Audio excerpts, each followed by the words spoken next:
Shalom. Shalom. Haleluya. Gimana kabarnya hari ini? Luar biasa. Saat ini kita datang ke Tuhan bukan karena hebat setiap kita, bukan karena kekuatan setiap kita. Kita ada di tempat ini. Mungkin banyak dari saudara-saudara kita, keluarga kita, mungkin ada yang kesulitan atau dalam kondisi apapun. Kita mau berkata segala perkara kita tanggung dalam Tuhan. Amin. Bahwa Tuhan yang memberi kekuatan bagi setiap kita, Tuhan yang memberi pertolongan bagi setiap kita. Kita mohon pujian segala perkara Tuhan dapat kita tanggung di dalam Engkau. Engkau penolong kami yang setia, Engkau Tuhan kami yang setia, Engkau Allah kami, Engkau sahabat kami, Engkau Bapa kami, dan Engkau mengerti setiap kami Tuhan. Saya undang semua kita bangkit berdiri. Kita mengatakan penolong yang selalu setia.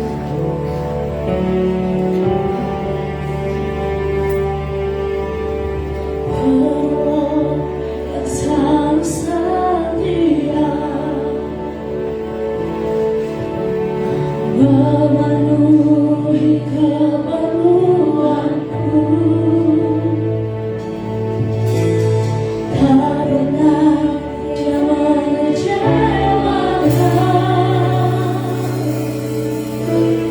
Yesus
yang besar, dan Tuhan Allah yang menepati setiap janji-Nya.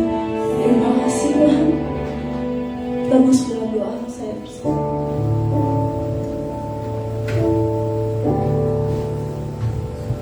Kami punya Tuhan yang besar, yang tidak pernah mengingkari janji-Nya bagi kami. Karena itu saatnya kami membawa kehidupan kami ke dalam tangan kasih Tuhan. Kuduskan kami pagi hari ini Tuhan, untuk masuk dalam hadirat-Mu, memuji memuliakan nama-Mu. Dan kami akan mendengarkan bagian firman Tuhan yang akan mengingatkan kami bagaimana hidup takut akan Engkau. Dan kami akan juga masuk dalam perjamuan kudus, sakramen perjamuan kudus pada pagi hari ini. Karena itu seluruh rangkaian ibadah kami, dari awal, pertengahan sampai akhir, kami pertaruhkan ke dalam tangan kasih Tuhan. Pertolongan kepada kami jadi di dalam nama Tuhan yang menjadikan langit dan bumi. Amin. Haleluya. Kita dalam posisi sambil masih berdiri, kita mengatakan pujian ini, mengatakan bahwa Bapa, ketika kita tenang, ketika kita dalam Tuhan, ketika kita dekat sama Tuhan, Tuhan memberi ketenangan bagi setiap kita. Amin. Kita mengenal pujian, kita mengenal pujian. Bapa yang mendengar setiap seruan doa kita, dan Tuhan mendengar setiap cerita hati kita.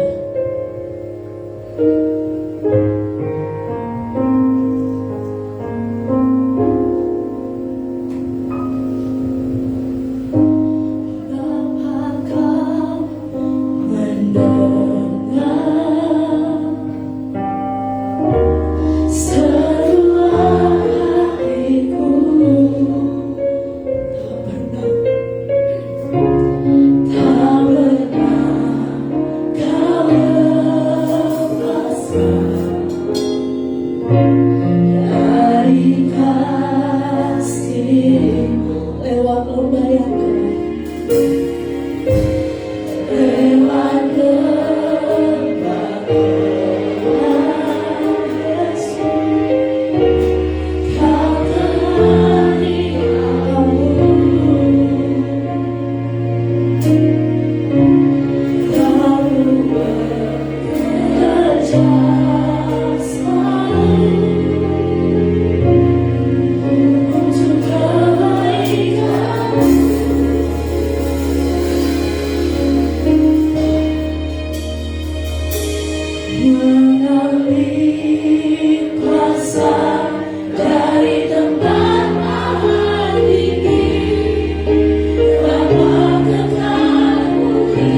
Silakan duduk Bapak Ibu.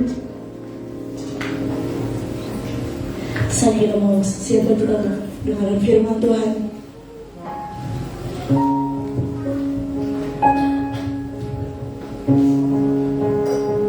Jangan mengatakan Tuhan, dalam musim apapun, dalam kondisi apapun, dan saat apapun Kau selalu ada bersama dengan kami.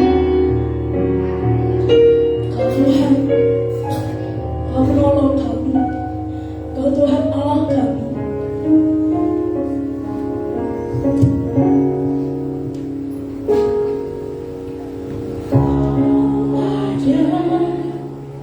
Bersamamu di setiap musim, di setiap musim hidupku,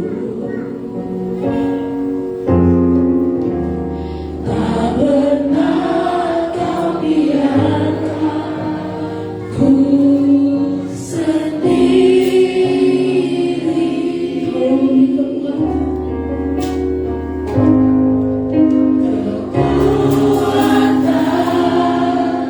di jiwaku.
Yes, Lord.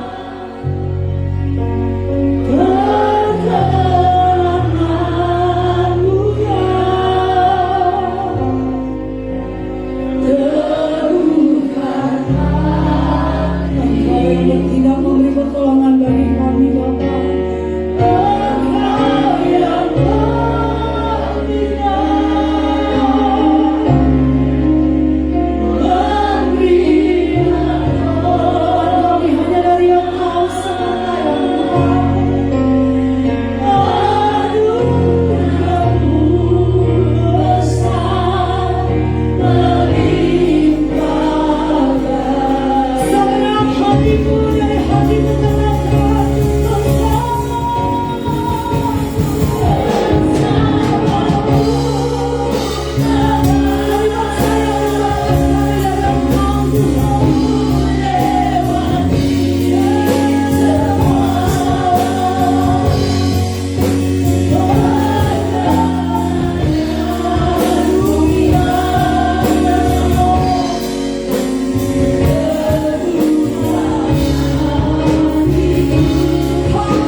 Engkau yang bersama Engkau kami kuat.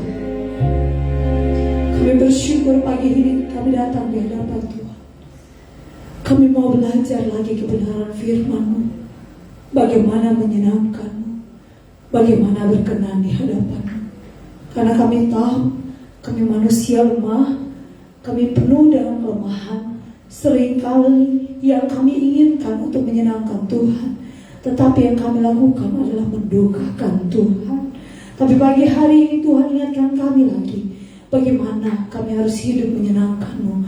Dan tolong kami Tuhan, kuatkan roh kami, Roh Kudus menolong kami, mengingatkan kami senantiasa, menegur kami senantiasa, supaya ketika kami berjalan dalam kehidupan di dunia ini, kami tidak suka-suka kami, tapi kami hidup menurut perkenanan Tuhan, kami menurut firman Tuhan. Terpujilah nama Tuhan. Dalam nama Yesus kami bersyukur dan doa. Haleluya. Amin. Shalom. Silakan duduk Bapak Ibu Saudara. Saya menyapa Bapak Ibu jemaat Tuhan yang terkasih. Shalom. Puji nama Tuhan. Kita akan bersama-sama belajar kebenaran firman Tuhan dari Roma pasal 12 ayat yang pertama sampai ayat yang ke-7. Yang ke-8 ya, bukan yang ke-7. Roma 12 ayat yang pertama sampai ayat yang ke-8. Kita belajar bagaimana menyenangkan Tuhan dengan hidup yang Tuhan berikan damai bagi kita sampai hari ini.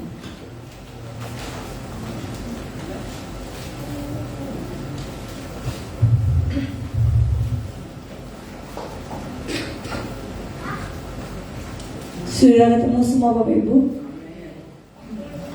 Tapi kayaknya ada kertas yang masih bunyi. Saya tunggu Bapak Ibu. Coba kita baca bagian firman Tuhan ini bersama-sama.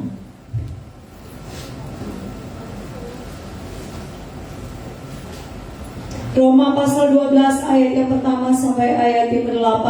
Kita akan membaca bagian firman Tuhan ini bergantian. Saya akan membaca bagian yang ganjil, Bapak Ibu membaca yang genap. Nanti ayat 8 kita akan membaca bersama-sama persembahan yang benar.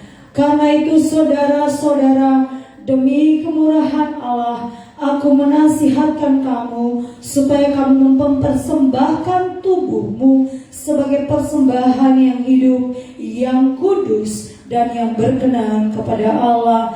Itu adalah ibadahmu yang sejati. Janganlah kamu menjadi serupa dengan dunia.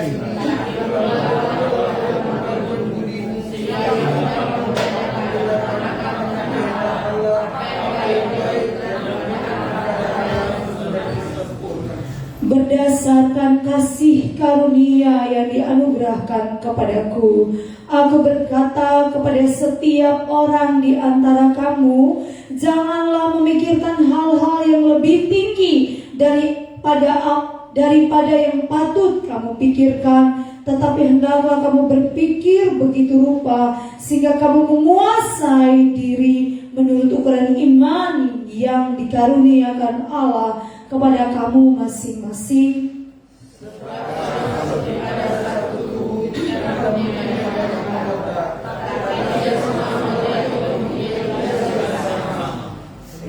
Demikian juga kita, walaupun banyak adalah satu tubuh di dalam Kristus, tetapi kita masing-masing adalah anggota yang seorang terhadap yang lain.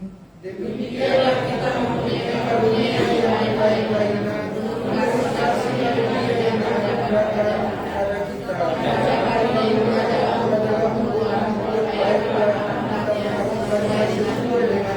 kita. Jika karunia untuk melayani, baiklah kita melayani. Jika karunia untuk mengajar, baiklah kita mengajar. Jika karunia untuk menasihati, baiklah kita menasihati. Siapa yang memberikan sesuatu, hendaklah ia melakukannya dengan hati yang ikhlas. Siapa yang memberikan, hendaklah ia melakukannya dengan rajin. Siapa yang memberikan perubahan, hendaklah ia melakukannya dengan sukacita. Ayat 8 bersama-sama sekali lagi. Jika karunia untuk menasihati, baiklah kita menasihati. Siapa yang membagi-bagikan sesuatu, hendaklah ia melakukannya dengan hati ikhlas. Siapa yang memberi pimpinan, hendaklah ia melakukannya dengan rajin. Siapa yang menunjukkan kemurahan, hendaklah ia melakukannya dengan sukacita. Yang berbahagia kita yang tidak saja setia membaca firman Tuhan, tapi menyimpan firman Tuhan dalam hati kita menjadi rema dan juga melakukan dalam kehidupan kita sehari-hari. Bapak Ibu Saudara, bagian firman Tuhan ini sudah sering sekali dibicarakan, dihotbahkan, mau di ibadah-ibadah kecil, persekutuan-persekutuan kecil, komunitas-komunitas kecil, maupun dalam ibadah-ibadah. Dan sering kali kita membaca dan merenungkan bagian firman Tuhan ini, tapi pada kenyataannya sampai hari ini hidup menyerah kepada Tuhan, hidup berserah atau mempersembahkan hidup kepada Tuhan sepenuhnya itu bukan hal yang mudah bagi kita anak Tuhan dan orang percaya. Kita seringkali kalau datang ke gereja, kita katakan, Tuhan, aku mau memberi hidupmu sepenuhnya bagimu. Tetapi keluar dari gereja, baru pintu gerbang gereja, hai dunia, aku mau memberi juga hidupku sepenuhnya kepadamu. Nah, bagaimana mungkin seorang bisa berkenan kepada Allah kalau dunia masih mengikat hidupnya? Rasul Paulus pernah mengkritik anak-anak Tuhan pada gereja mula-mula seperti ini. Tidak akan mungkin engkau mau menyembah Tuhan, tetapi di lain sisi engkau menyembah uang. Mamon itu uang. Engkau mau mengikatkan hatimu kepada memperhambakan dirimu kepada Tuhan, atau engkau mau menghamba kepada Tuhan, engkau mau menyembah Tuhan, engkau mau menjadikan dirimu hamba Tuhan, tetapi di sisi lain hidupmu adalah hamba uang. Itu tidak akan mungkin terjadi. Kalau engkau akan taat terhadap satu dan engkau tidak akan taat kepada yang lain. Dan bagian firman Tuhan hari ini mengingatkan kepada kita bagaimana mempersembahkan hidup yang benar kepada Tuhan, bagaimana berkenan di hadapan Tuhan, bagaimana menjalankan ibadah hidup kita menjadi ibadah yang sejati di hadapan Tuhan. Bukan ibadah yang hari ini kita bernyanyi memuji Tuhan, betul itu ibadah. Tetapi ibadah yang sejati itu penyerahan total hidup kita di hadapan Tuhan. Mau kita masak pun hati kita melekat kepada Tuhan. Lagi kita berjalan pun hati kita melekat kepada Tuhan. Lagi kita liburan pun hati kita menyembah Tuhan. Lagi melakukan apapun, kita hidup dalam tunduk total kepada Tuhan. Itulah ibadah yang sejati yang akan kita pelajari pagi hari ini. Ibadah yang sejati adalah yang pertama, ayat yang pertama, saudara-saudara demi kemurahan Allah. Kata kemurahan Allah memakai kata belas kasihan. Kenapa belas kasihan? Karena orang itu tidak akan sanggup lagi, tidak bisa membelinya. Ini diumpamakan seperti seorang yang jatuh ke dalam rawa, lalu dia tidak bisa keluar lagi dari rawa itu. Lalu ada satu bapak-bapak yang lewat melihat kita yang sedang tenggelam di rawa. Karena kalau orang tenggelam di rawa, semakin bergerak, semakin tersedot ke dalam. Semakin bergerak, semakin tersedot ke dalam. Sehingga dia tidak bisa. Dia tidak bisa berbuat sesuatu, hanya matanya melongok ke atas, mengharapkan adanya pertolongan. Itulah kita saat kita dalam lumpur dosa. Kita tidak bisa keluar dari ikatan dosa itu. Kita tidak bisa keluar dari ikatan kuasa kegelapan itu. Dia mengikat kita begitu rupa, dan mata kita hanya melongok ke atas dan melihat siapa yang lewat, yang bisa menolongku keluar dari lumpur rawa ini, lumpur rawa dosa ini. Siapa yang lewat yang bisa menolong saya, kasihani saya. Saya sudah mau mati, saya sudah tidak bisa lagi menolong hidup saya. Kalau saya bergerak, saya pasti mati. Saya bergerak, maka tidak ada orang yang bisa melihat badan saya lagi. Sekarang lumpurnya sudah di sini.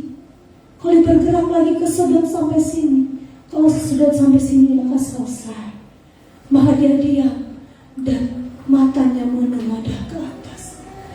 Lalu ada tangan seorang laki-laki yang mengulurkan tangannya ke dalam bagi kita di lumpur rawa itu. Itulah tangan Yesus. Itulah tangan Yesus dan terulur yang mengangkat kita keluar dari lumpur dosa itu. Dan itulah kemurahan Allah. Itulah belas kasihan Allah.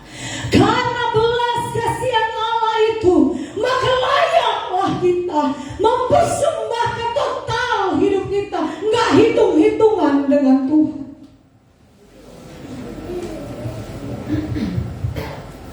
Hidup yang bagaimana? Ada standarnya. Hidup yang dipersembahkan kepada Tuhan bukan hidup yang asal-asalan. Ada standar jelas dari Tuhan. Hidup seluruh tubuh kita dengan nafas yang masih berjalan. Ini hidupnya masih aktif, yang masih bergerak, yang masih bisa berjalan ke sana. Bukan hidup yang mati.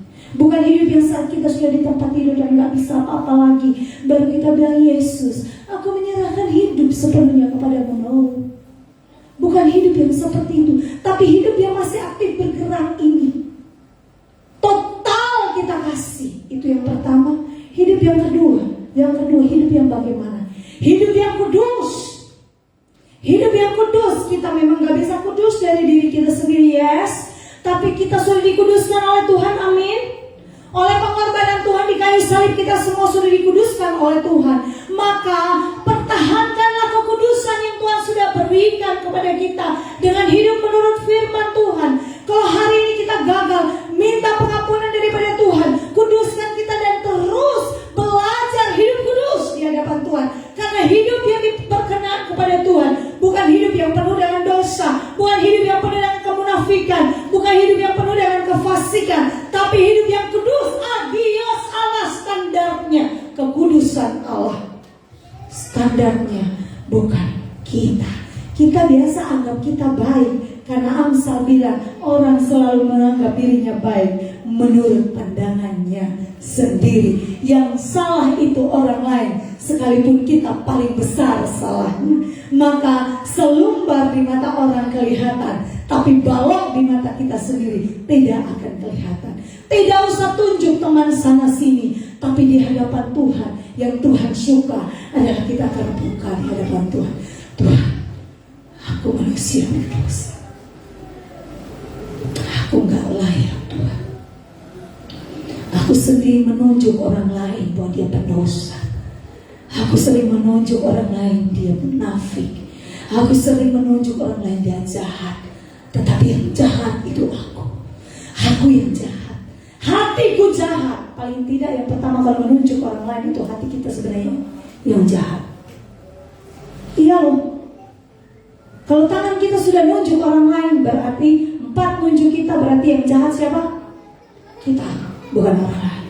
Sehingga yang Tuhan sukai dari hati seorang yang rendah hati, seperti Daud, dia tidak nunjuk orang lain.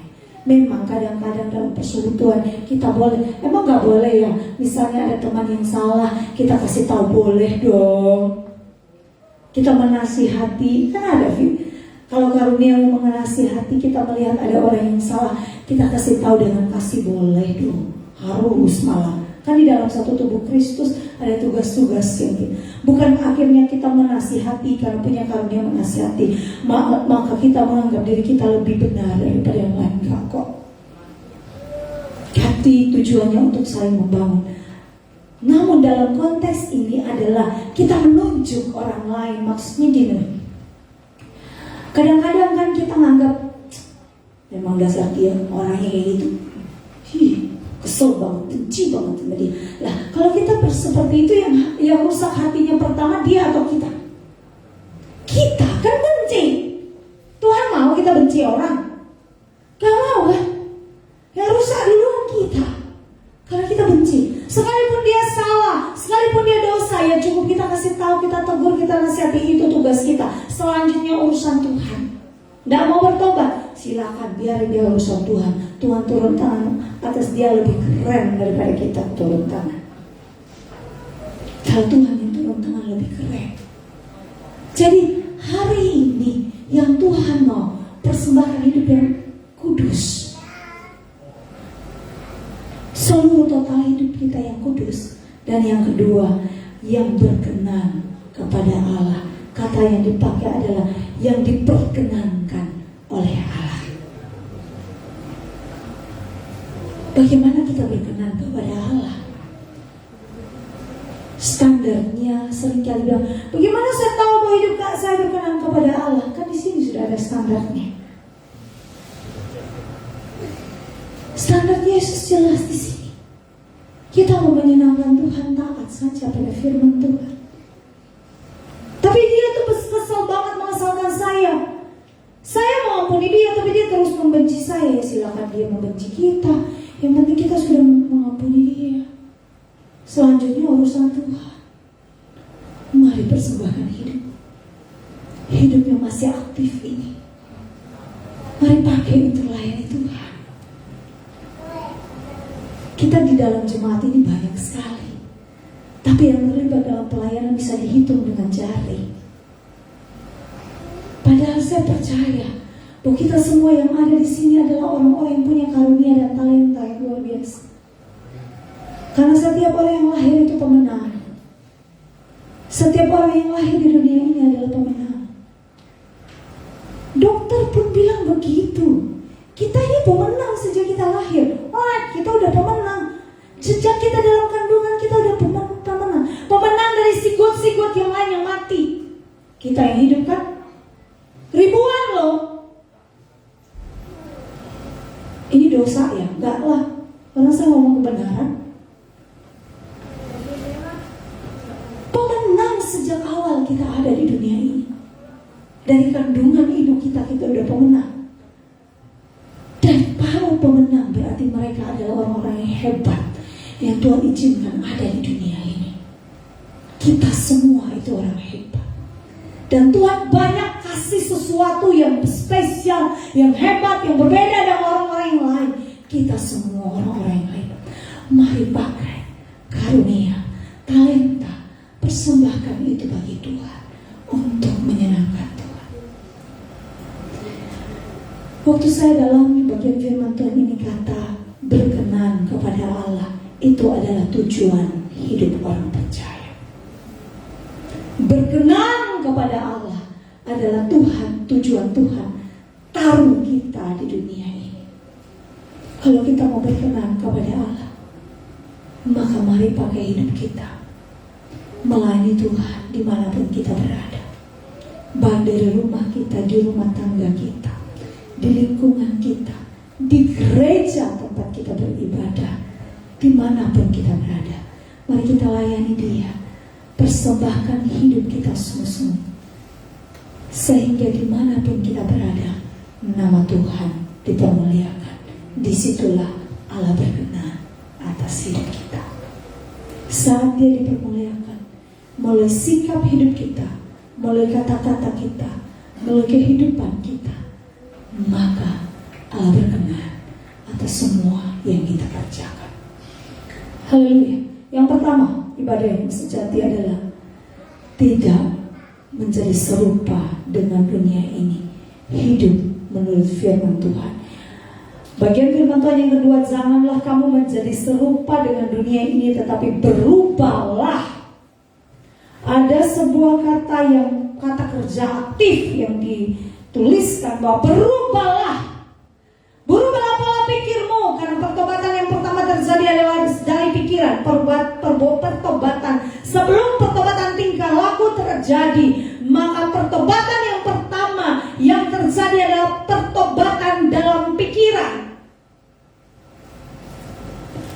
Pikiran, perasaan, hati itu akan, kalau sudah bertobat, maka dengan sendirinya kelakuan, tingkah laku, sikap hidup kita juga berubah. Tapi kalau hanya bertobat tingkah laku, maka sama seperti orang Farisi sebenarnya kita. Kalau bertobatnya hanya tingkah laku, maka kita akan begini. Waktu Ibu Esther lewat, saya akan begini, Bu Esther, permisi. Tuh, saya jadi orang lain gitu. Saya itu ngomongnya begini-begini aja langsung. Jadi lepas-lepas kalau ngomongnya masalah ente. Ya kalau tiba-tiba saya kayak mbah, ulah. Itu kayaknya pasti jemaat yang sudah kenal saya dari kecil, maksudnya dari usia belasan tahun, itu pada ketawa gitu. Waktu saya masih lari-lari di sini gitu, waktu saya masih kuliah kan bolak-balik dari Sumatera ke sini. Terus jemaat yang udah ketemu saya pasti, si Jen lagi mabok, salah minum obat apa gitu. Saya langsung aneh, kenapa dia tiba-tiba berubah seperti itu. Tapi pembaruan pikiran itu artinya tadinya kita tuh pikirannya kotor terus, pikirannya negatif terus terhadap orang, pikirannya nggak benar terus, pikirannya pornografi terus yang muncul dalam pikiran kita. Kita minta dalam nama Yesus, saya serahkan pikiranku kepada Tuhan. Tuhan ampuni, kuduskan dalam nama Yesus. Pertobatan pikiran terjadi. Maka ketika ada pikiran-pikiran negatif itu yang muncul, kita tolak dalam nama Yesus. Sudah mulai melatih pikiran kita dalam pertobatan, maka selanjutnya pertobatan itu akan terjadi dalam tingkah laku kita dengan sendirinya. Karena itu kenapa sehingga kita disuruh Tuhan membaca merenungkan firman Tuhan secara teratur. Ternyata itu ada sinkronnya. Kalau kita membaca firman Tuhan, apalagi berbicara, disarankan oleh para ahli untuk bersuara. Karena ketika kita membaca firman Tuhan bersuara, maka sekalipun kita belum mengerti ayat itu, tapi otak kita meresponnya. Saraf-saraf pendengaran kita merespon, sehingga membawa sinyal itu ke otak kita, memberi pengertian. Pertamanya kita nggak mengerti, Roh Kudus akan menolong kita untuk mengerti firman Tuhan. Dengan sendirinya kita sudah mengerti firman Tuhan, maka pertobatan itu akan terjadi. Karena kalau kita melakukan dosa itu, maka otak akan ingatkan kita, review kembali, ada ayat ini loh, gitu ceritanya. Ketika kita melakukan dosa, otak kita review kembali, ingatin, putar. nih ayatnya begini, nggak boleh. Kamu kan anak Tuhan. Maka pertobatan terjadi dalam pikiran itu benar adanya. Kemudian akan berdampak dalam tingkah laku kita. Pikiran, perasaan, hati kita dikuduskan, maka sudah pasti pembaharuan hidup akan terjadi. Berubahlah. Jangan menjadi serupa dengan dunia ini. Kenapa dunia ini ditekankan oleh Rasul Paulus? Karena segala dunia dan pemerintahan yang menguasai dunia ini sudah dikuasai di belakangnya, dikendalikan oleh iblis. Segala sistem dunia ini sudah dikuasai oleh iblis di belakangnya. Coba kita lihat film-film sekarang. Kita lihat cerita-cerita anak-anak sekarang. Hal-hal magic itu kayak sengaja disisipkan ke dalam. Hal-hal yang tidak kudus itu sengaja disisipkan ke dalam film-film yang kita nonton. Atau cerita kartun sekalipun. Cerita-cerita kartun. Kalau enggak yang magic, yang tiba-tiba hilang, ya gitu-gitu. Baik, orang itu baik, tapi ternyata dia adalah hantu. Ada kan cerita-cerita kayak gitu, padahal ke cerita kartun. Sudah masuk ke sistem dunia. Sampai waktu itu ada pertemuan kami dengan pembuat film Superbook. Kami bertemu dengan pembuat film Superbook itu. Menurut dia bahwa kenapa dia terbeban membuat film Superbook orang bule? Karena dia melihat bahwa film anak-anak sudah disusupi oleh iluminasi. Tujuannya apa? Anak saya tiba-tiba masukin story-nya foto dia yang ganteng banget tapi tanduk merah 2 di sini. Kaget saya sama suami. Apa itu, Dre? Mama ketinggalan zaman sih. Mama tahu nggak ini itu? Ini apa-apa? Pokoknya bahasanya dia tuh saya nggak ngerti. Pokoknya itu di game lah. Dan saya langsung, hah?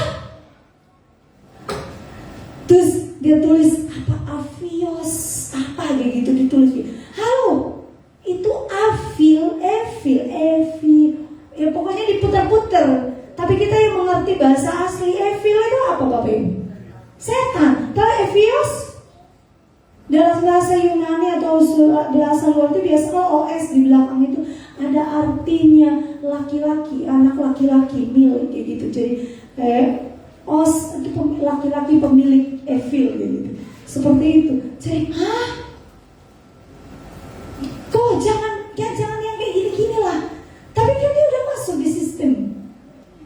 Kita menjelaskan anak-anak belum mengerti sampai situ. Jadi pelan-pelan kita harus menjelaskan. Lalu kita nggak boleh dong.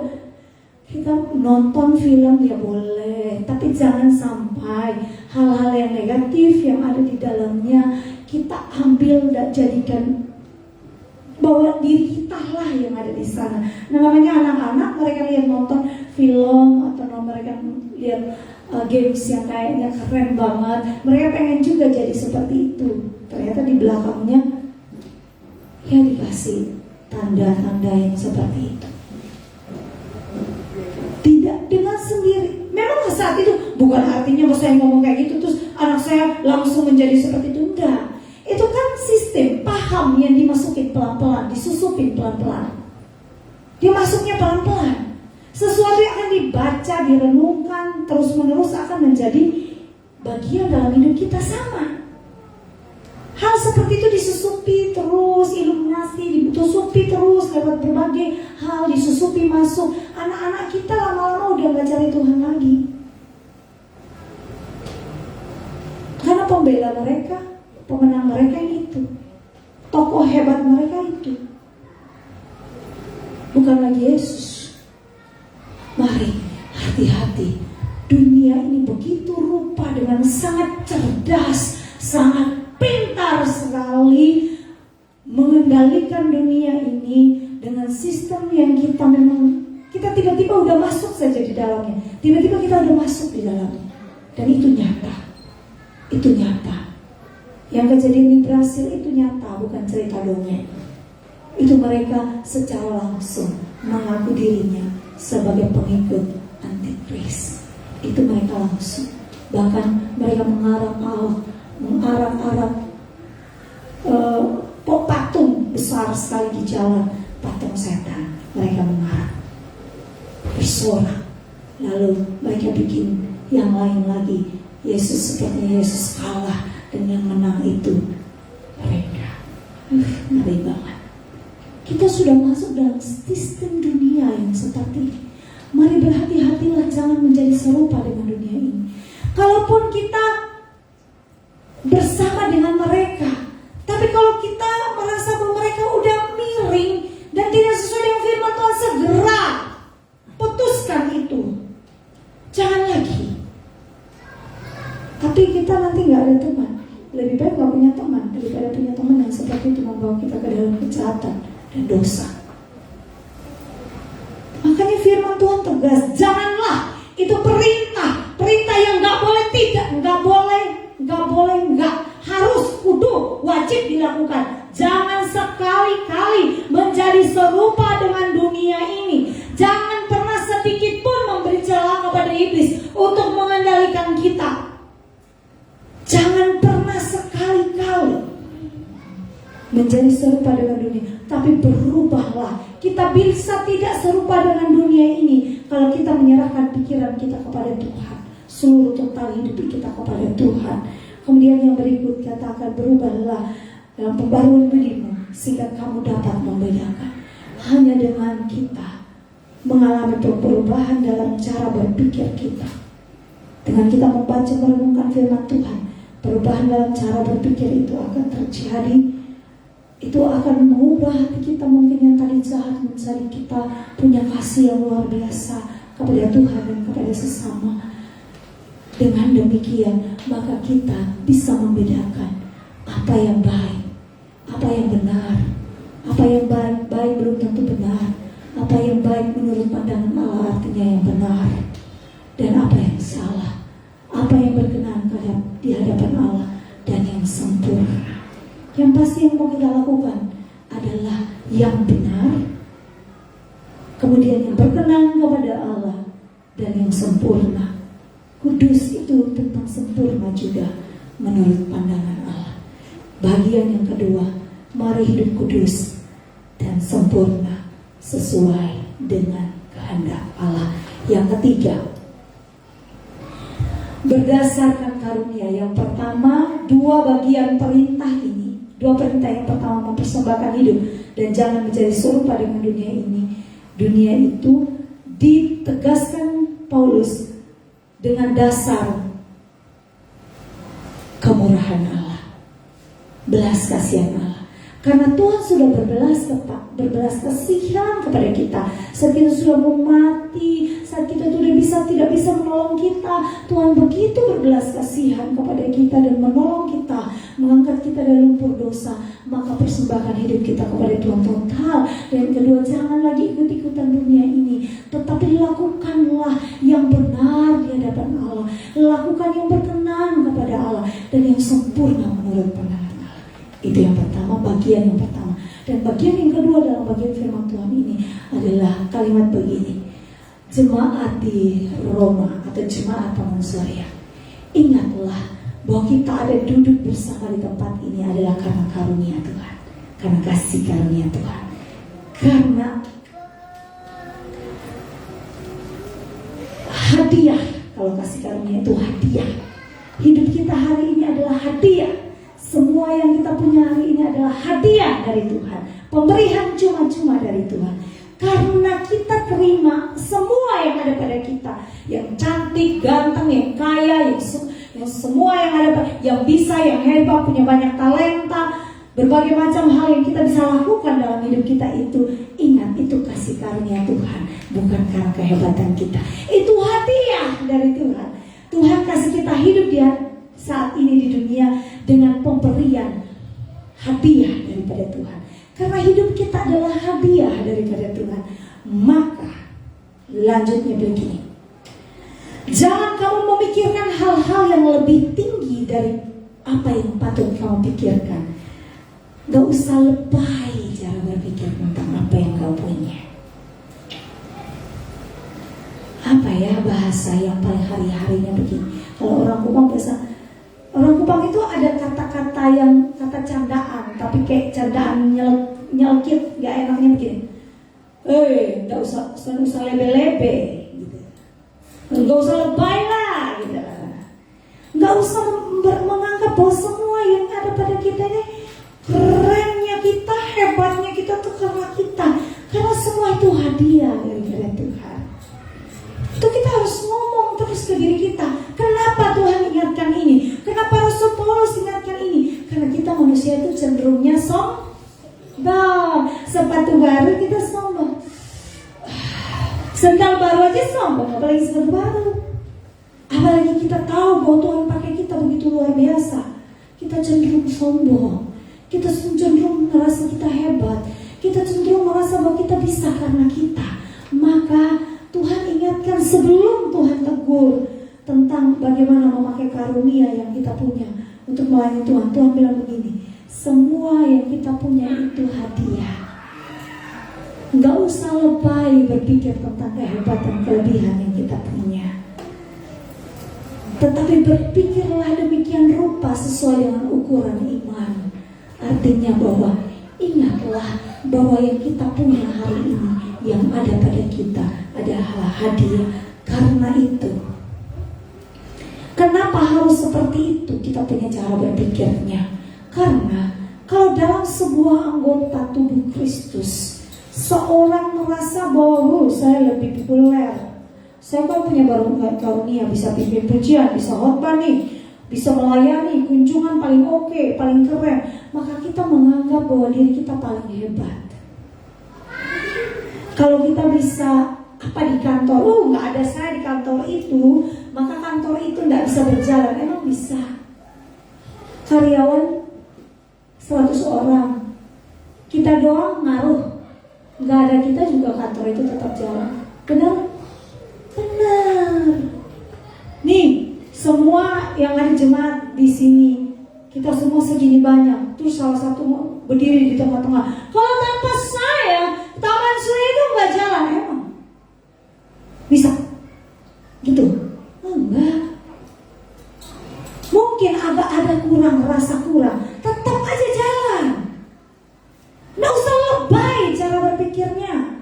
Nggak usah menganggap diri kita begitu terlalu penting karena Tuhan.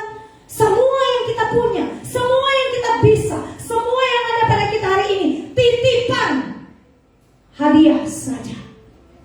Karena itu, kalau kita sadar itu anugerah, kasih karunia Tuhan, maka kita akan dengan rendah hati.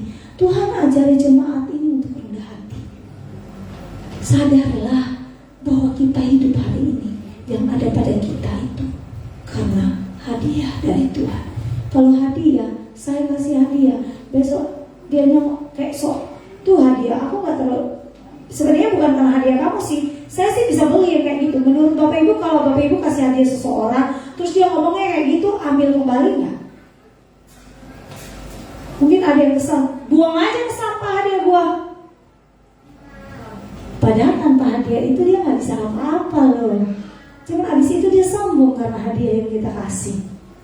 Kesel gak kita? Kesel. Bapak saudara yang terkasih, karena itu dari dasar ini Tuhan ingatkan begini, karena kita tidak ada yang lebih hebat daripada yang lain.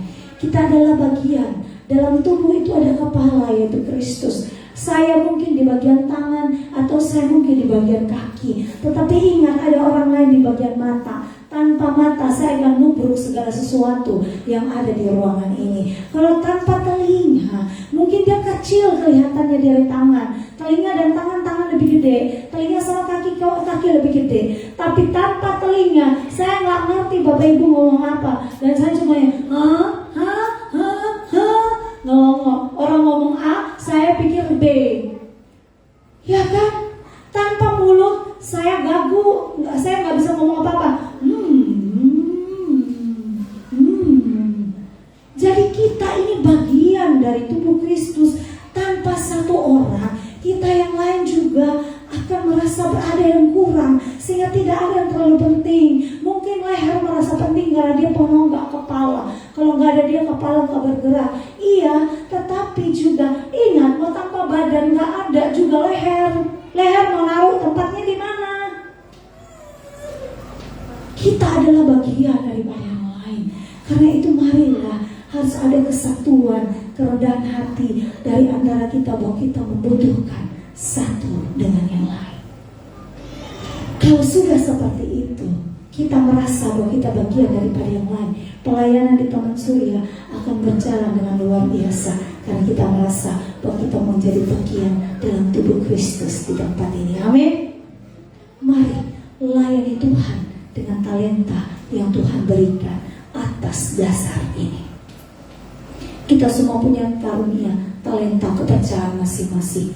Bagian yang terakhir adalah Tuhan mau pakai karunia yang ada pada kita.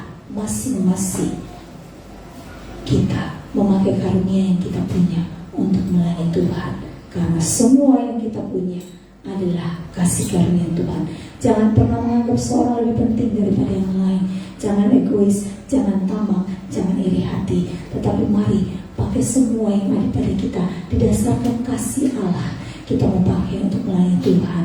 Dan kita mau saling mengisi, saling menguatkan, saling menasihati, saling membangun satu sama yang lain. Siapa memimpin, biarlah dia memimpin, yang lain mendukung. Siapa yang melayani, biarlah dia melayani dengan setia. Siapa yang mengajar, biarlah dia melayani dengan, dia mengajar dengan karunia yang ada padanya. Semua yang Tuhan kasih pada kita, kita pakai untuk memuliakan Tuhan.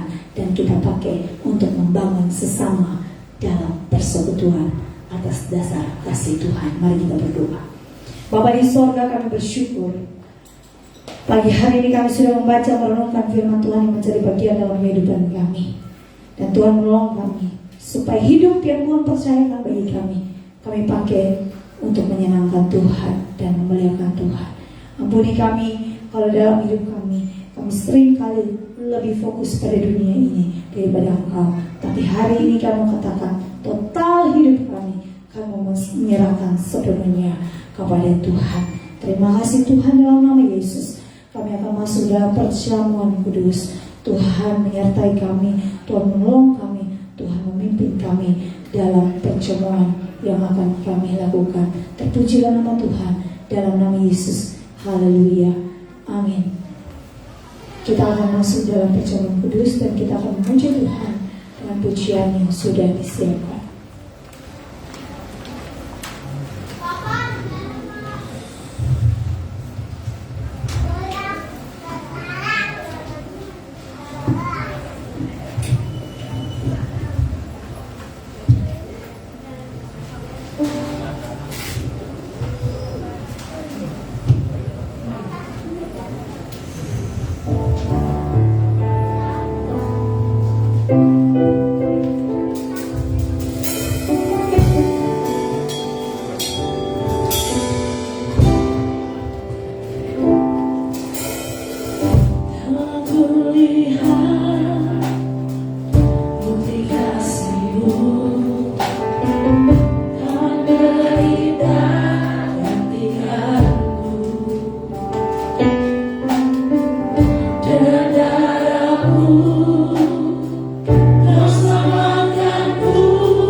Ia mengambil roti dan sesudah ia mengucap syukur atasnya, ia memecah-mecahnya dan berkata, "Inilah tubuhku yang diserahkan bagi kamu. Perbuatlah ini menjadi peringatan akan aku." Demikian juga ia mengambil cawan sesudah ia makan lalu berkata, "Cawan ini adalah perjanjian baru yang telah dimateraikan oleh darahku. Perbuatlah ini setiap kali kamu meminumnya menjadi peringatan akan aku. Sebab setiap kali kamu makan roti ini dan minum cawan ini, kamu memberitakan kematian Tuhan sampai ia datang." 1 Korintus 11 ayat 23 sampai 26. Mari kita berdoa. Ya Bapa yang kudus dan yang maha adil, di dalam kami merayakan pengorbanan Kristus Tuhan kami yang disalibkan sebagai persembahan hanya satu kali dan yang sempurna itu, kami mau mempersembahkan diri kami di hadapan-Mu sebagai persembahan yang hidup, yang kudus dan yang berkenan kepadamu. Engkau mengenal isi hati kami, kuduskan dan baharui kami tentang keyakinan akan kehadiran Kristus yang telah Kau bangkitkan dari antara orang mati, supaya Dia hidup di dalam kami dan kami hidup di dalam Dia. Curahkanlah Roh-Mu yang kudus, supaya apabila kami menerima roti dan cawan minuman ini, kami turut mengambil bagian pada tubuh dan darah Kristus Tuhan kami. Karena di dalam Dialah Engkau menjadikan, menguduskan, menghidupkan dan memberkati, serta memberi segala sesuatu kepada kami. Bagaikan mayang gandum yang dahulunya tumbuh berserakan di bukit-bukit pada saat ini, di meja ini menjadi satu dalam roti dan anggur ini. Himpunkanlah seperti itu pula ya Tuhan gereja-Mu dan segala ujung bumi dalam kerajaan-Mu. Datanglah ya Roh Kudus. Amin.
persekutuan dengan tubuh Kristus Tuhan kita yang diserahkan kepada kita.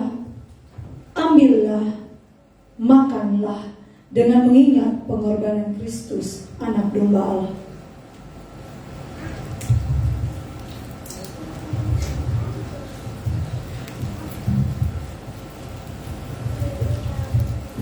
Kita mengangkat cawan, tangan kanan kita di atas kepala kita. Cawan minuman yang kami berkati ini adalah persekutuan dengan darah Yesus Kristus Tuhan kita. Darah perjanjian baru yang dicurahkan bagi kita. Ambillah, minumlah dengan mengingat pengorbanan Yesus Kristus, anak domba Allah.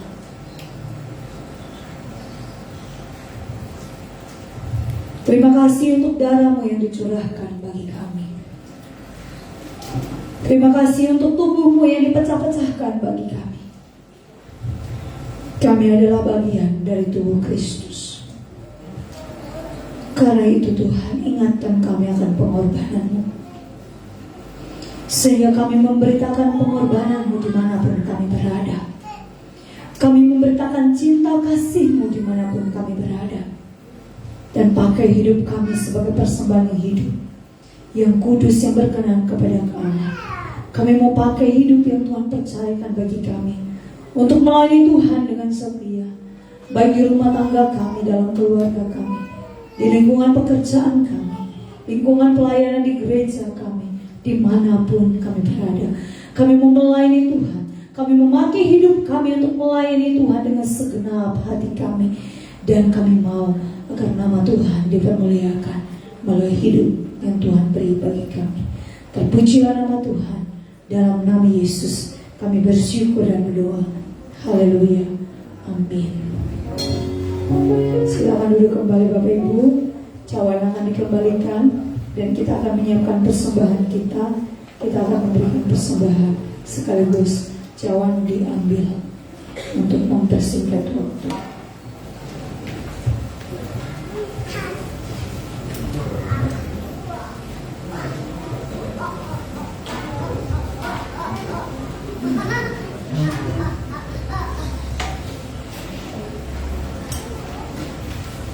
Kita akan memberi yang terbaik bagi Tuhan. Persembahan hari ini sama seperti biasa di awal bulan. Ada persembahan perpuluhan dan persembahan korban persembahan seperti biasa rutin yang kita akan berikan. Karena itu yang membawa persembahan, saya persilahkan untuk maju ke depan. Kita akan berdoa bersama-sama.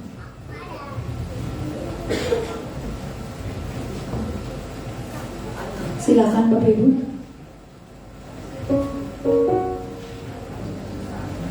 Maju aja.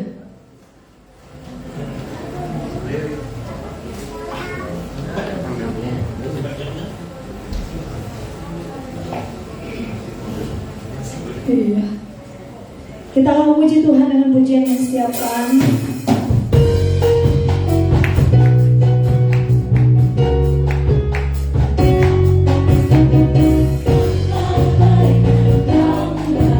Kasih-Mu tiada berkesudahan.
Kita akan masuk di dalam doa syafaat.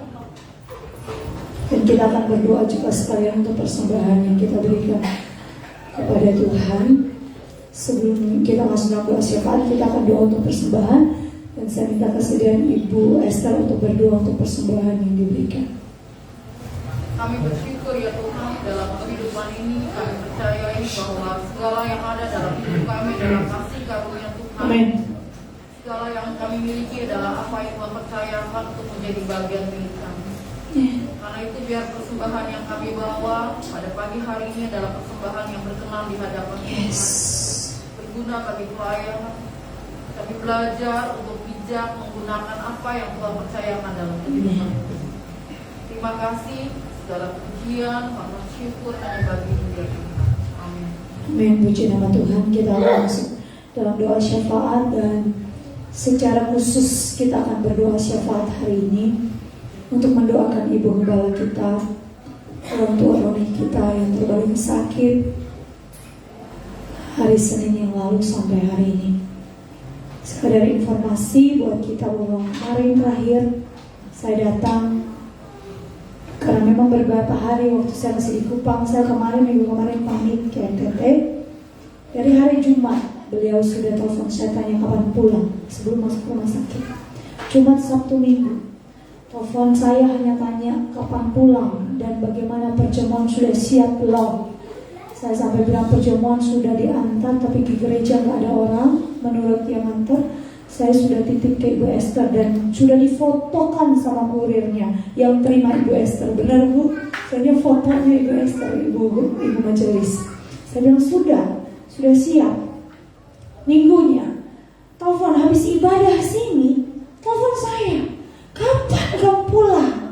Jangan lama-lama ya Mami. Sampai saya bilang, Mami, tanggal 30 hari Jumat jam 9 pagi, tiket saya itu jam 9 itu sudah tiba di Jakarta, di Sweta. Jawabnya hehehe, cuman gitu doang. Terus tutup telepon. Biasa maminya kalau ngomong terakhir kalau udah tahu bahwa kayak kita udah kok nanya melulu sih Mami pulang gitu. Jadi beliau langsung hehehe. Terus udah tutup telepon dan selesai. Ternyata waktu beliau sakit yang beliau ingat adalah perjamuan juga. Sehingga ditanya terus sama yang jaga, Ibu Cici. Ibu Cici sampai telepon, Kak, lama kali kau Kak, di mana? Udah sampai di mana? Cici telepon karena Mami tanya, Jen, sudah pulang belum? Sehingga waktu saya pulang dari bandara hanya ke rumah mandi sebentar karena tahu bahwa beliau di tempat khusus, saya mandi dulu, pakai masker, saya mandi, saya datang ke ruangan. Sampai yang saya lihat beliau dalam keadaan yang lemah, tapi beliau yang beliau ngomong adalah hari Minggu perjamuan kamu pimpin. Siap. Pokoknya dia ngomong apa aja siap, gak ada bantah lagi. Dan puji Tuhan waktu itu setelah kunjungan malam itu kita berdoa sampai 2 kali beliau minta saya doa. Datang saya langsung itu ambil tangan saya suruh saya doa, kepalanya lagi sakit. Habis itu saya mau pulang, doa lagi dulu.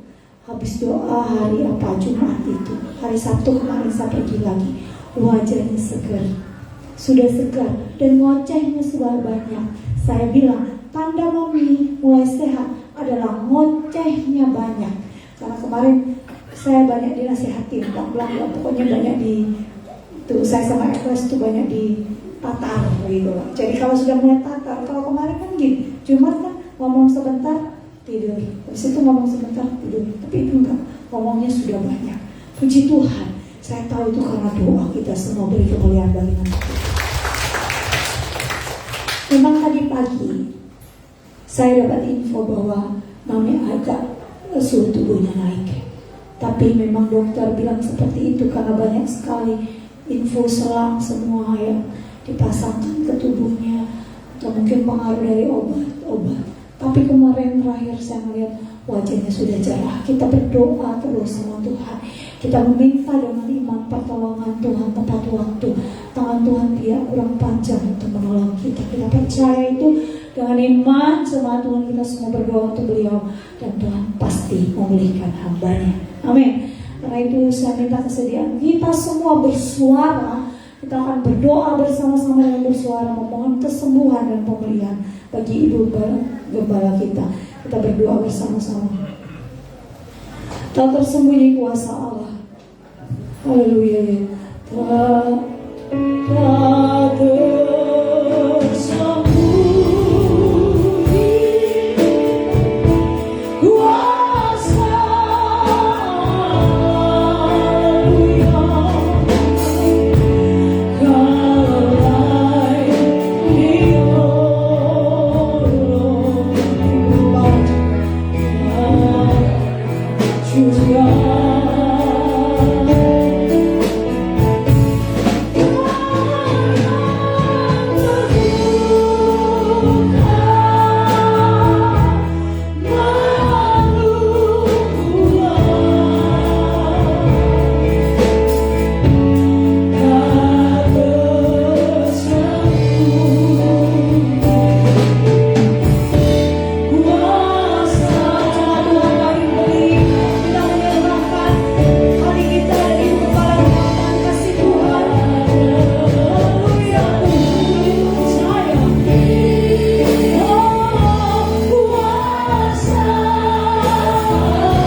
kasih-Mu tidak pernah meninggalkan kami dan tidak pernah meninggalkan hamba.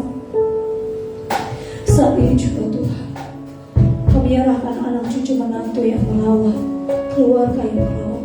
Tuhan beri kekuatan sukacita. Tuhan beri pertolongan, dana yang mereka butuhkan, segala kebutuhan mereka Tuhan cukupkan dalam nama Yesus.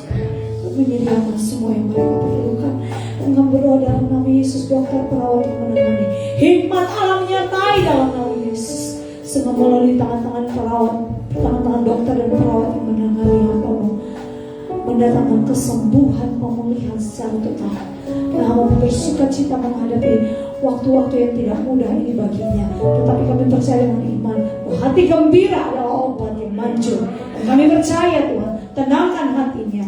Kami berdoa dalam nama Yesus, Tuhan tenangkan hatinya. Beri kekuatan iman baginya, keteguhan hati baginya. Pada Allah yang menyembuhkan, pada Allah yang membelanya senantiasa. Terpujilah nama Tuhan dalam nama Yesus. Kami semua datang dalam pergumulan hidup kami masing-masing. Yang datang dalam pergumulan dengan keluarga, dengan suami, istri, dan anak-anak. Kami berdoa dalam nama Yesus, pulihkan keluarga jemaat Tuhan BSD Tanah Surya. Baik yang berada pada ibadah secara onsite maupun beribadah secara online.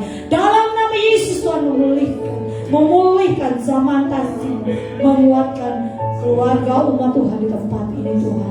Mereka berkumpul dengan pekerjaan dan usaha mereka. Dalam nama Yesus Tuhan membuka tingkap-tingkap langit, memberkati mereka dengan berlimpah-limpah dalam nama Yesus.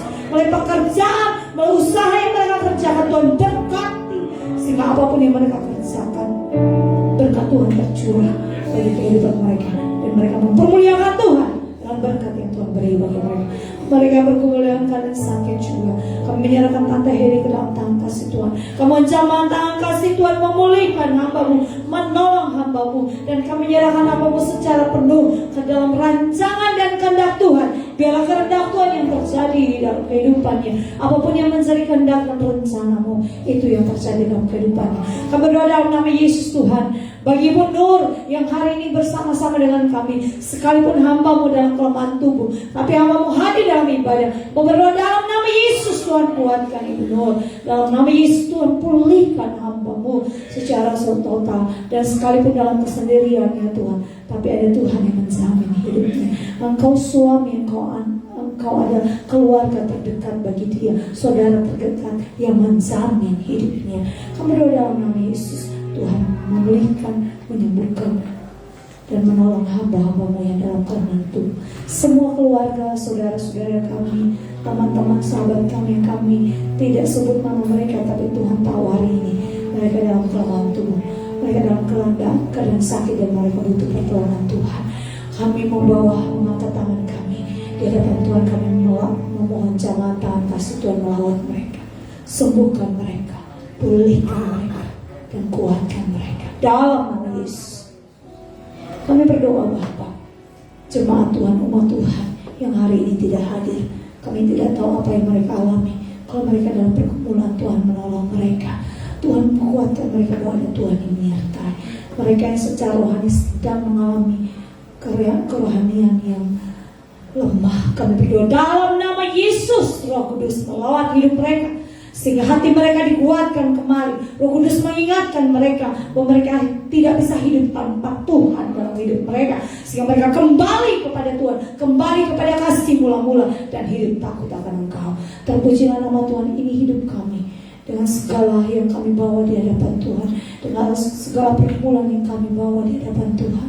Kami berdoa juga bagi pelayanan di tempat ini, para pengurus pelayan majelis dan jemaat yang beribadah di tempat ini. Tuhan berkati, dan Tuhan tolong setiap pelayan yang melayani supaya setia mengerjakan tugas panggilan pelayanan kami dengan setia.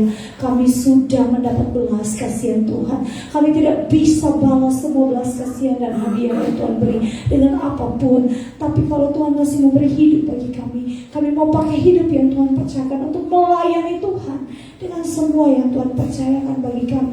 Ingatkan kami para pelayan bahwa hidup kami karena anugerah, dan Tuhan memakai kami untuk melayani Tuhan. Ingatkan kami umat Tuhan juga, semua umat Tuhan GSI kamu Surya, bahwa apapun yang ada pada mereka, talenta karunia apapun yang ada pada mereka, mereka harus bawa di hadapan Tuhan dan pakai untuk melayani Tuhan sampai akhir hidup mereka, supaya mereka menyenangkan Tuhan dengan hidup yang Tuhan percayakan bagi mereka.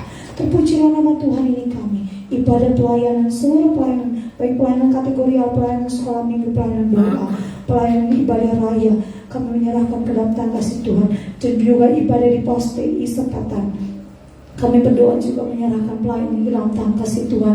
Biarlah seluruh pelayanan Gereja Sahabat Indonesia dimanapun berada, seluruh pelayanan kami menyenangkan hati Tuhan, memuliakan Tuhan, dan Tuhan berkenan atas seluruh pelayanan yang kami berikan di hadapan Tuhan.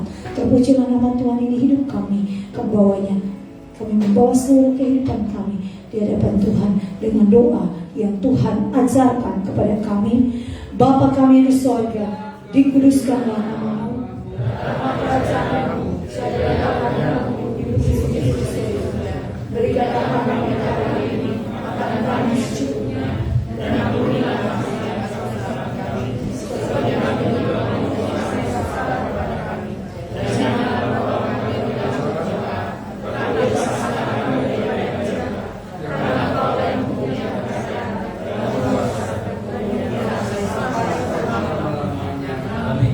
Mari arahkan hatimu kepada Tuhan dan terimalah berkat Tuhan.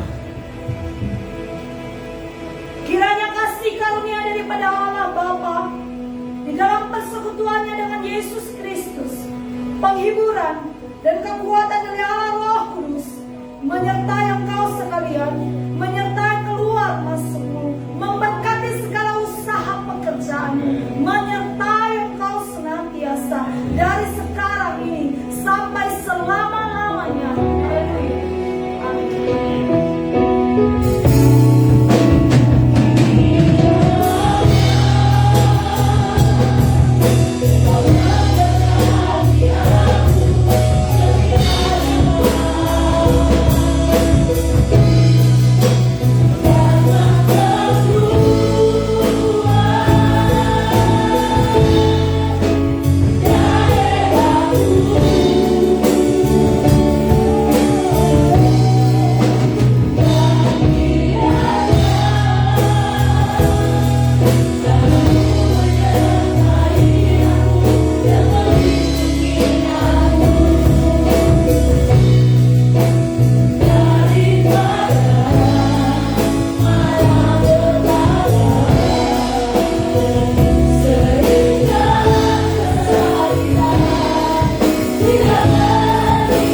Kita akan bersalaman. Selamat hari Minggu. Tuhan memberkati kita semua.